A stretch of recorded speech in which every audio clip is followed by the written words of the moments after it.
L'histoire se passe en France en janvier 1757.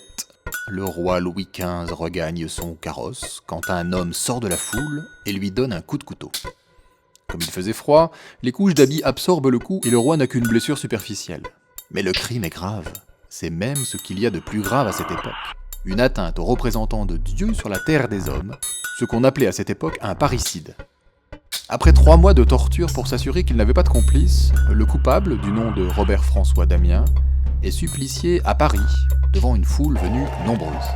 On commence par lui attacher le couteau qu'il a utilisé dans la main droite pour la brûler sur un feu de soufre particulièrement mordant. Ensuite, avec de grandes pinces, on lui arrache des lambeaux de chair du torse, des bras et des jambes. Sur les plaies sanglantes, on verse du plomb fondu et d'autres liquides bien chauds et corrosifs. Et pour finir, le condamné est écartelé. Mais Damien est robuste, et les chevaux ne parviennent pas à le démembrer. Au bout de 20 minutes d'étirement, le bourreau finit par couper les tendons du condamné pour que les membres s'arrachent enfin. Les différents morceaux, gros et petits, sont jetés sur un bûcher pour qu'il ne reste plus de traces de l'odieux criminel. À bientôt pour d'autres belles pages de l'histoire de l'humanité.